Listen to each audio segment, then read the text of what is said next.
Hello and welcome to Spotlights, the podcast for the Yale Forum on Religion and Ecology. I'm your host, Sam Mickey, and today instead of having a guest on the show, I want to talk about a recent event, a very newsworthy event in the field of religion and ecology, the passing of a great feminist theologian, Rosemary Radford Ruether. She passed away on May 21st, 2022, and one of the most important feminist theologians, and just theologian in general, of the recent decades, and to some extent of the whole tradition of Christian theology.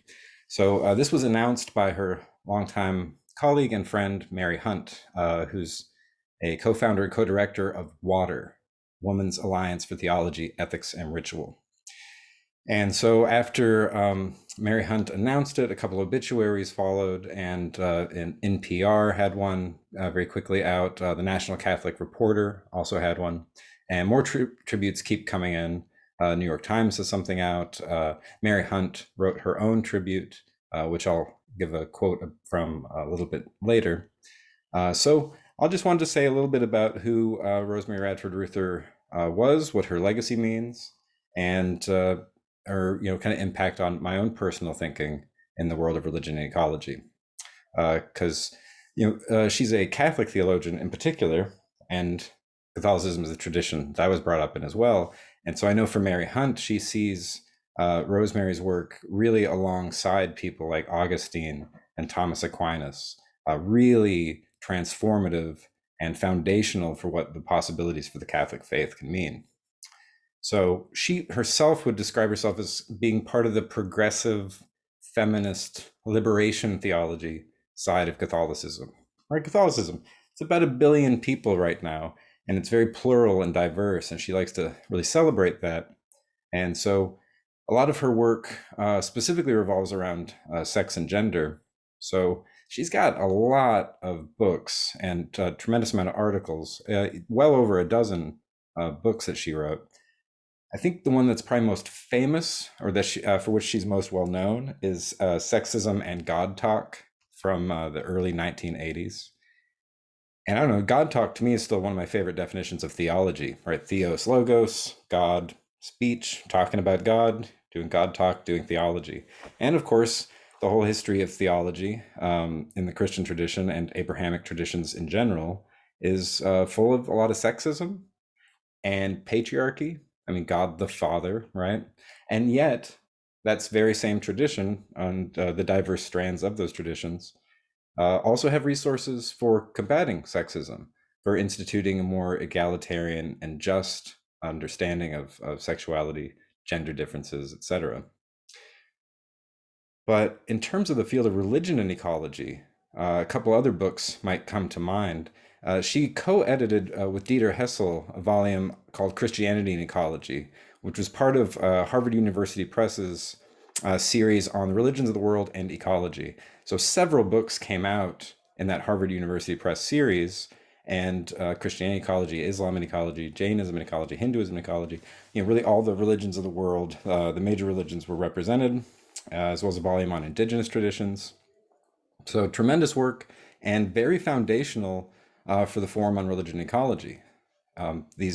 That book series was based on a conference series at Harvard when the Forum on Religion and Ecology was first getting going at Harvard before it moved to Yale. So really foundational work. And what else? 1994, she wrote Gaia and God, an eco-feminist theology of earth healing. And so not all of her work is explicitly eco-feminist, at least implicitly it really is. There's always some concern for nature, earth, the body. But in that book in particular, she really explicitly takes up ecofeminism and says how it relates to Christianity, Catholicism more specifically, and really, really great, really influential for me. I find her books, I don't know, very educational. I always learn a lot. Some books you might be dazzled by interesting theories, but I always feel like along with theories, I learned specific things from the history of Christianity and the history of feminism. So that's a fantastic book. Another really good one, Integrating Ecofeminism, Globalization, and World Religions. And this is a good example of the kind of global perspective that she took on things, and very much a post-colonial perspective, right? During the colonial era, Eurocentrism, Anglo-American stuff, that's kind of dominating all research and scholarship. But in the last few decades, really, I mean, after the end of World War II, you start to see the post-colonial turn where more diverse voices from around the world are getting represented.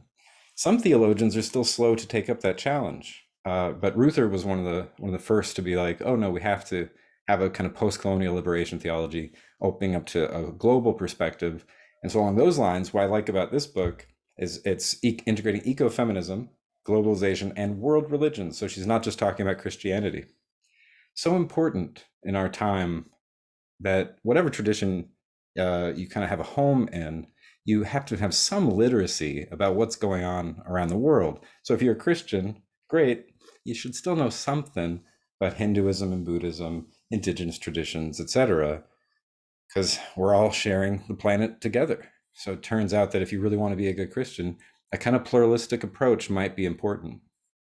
So that's a really, really great text. One I've used before in classes, had really great responses from students. It's hard to find a book that can talk in a very capacious and open-hearted way about such complicated issues as sexism, destruction of the environment, globalization, post-colonialism. There's a lot. And she introduces it in a way that's very amenable to even undergraduate students. And then what else? Women and Redemption, A Theological History. That was in 2012. Again, another really great example of post-colonial liberation theology. And she also has an autobiography I think is worth mentioning. Highly recommend checking this out. It's called My Quests for Hope and Meaning, an autobiography. And that came out in 2013.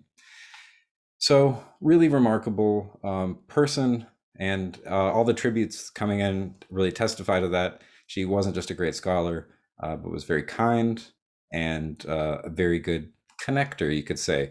Good at working with other people across different fields of study, across different traditions, and so many people I know, either that work with feminist theology or that work with the world of religion and ecology.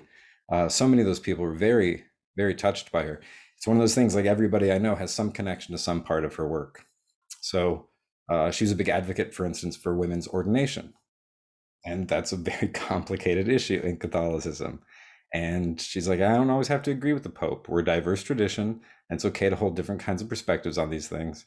So she was a real leader in that. And there's still, a big issue in the church, obviously. Another big issue that's obviously come to light more recently is the question of abortion, pro-life versus pro-choice. And she was very explicit about being pro-choice. Now, that's complicated as a Catholic, because of course Catholics are pro-life, and at the same time, you want legal systems to be able to protect women and to protect babies and fetuses.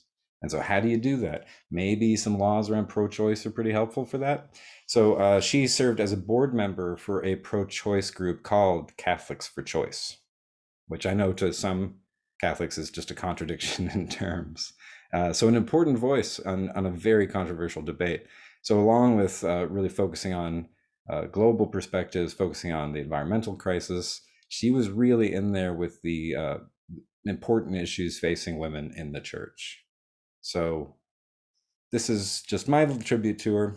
And it's a very sad kind of event because she's such an important figure in feminism and theology. But at the same time, as Mary Hunt kind of pointed out in her tribute, she's like, I'm not going to weep for you. And instead, as Mary Hunt puts it, with deepest gratitude for your example, I will work as you did to end the many reasons for weeping in our world. Rest in peace, Rosemary, and rise in justice.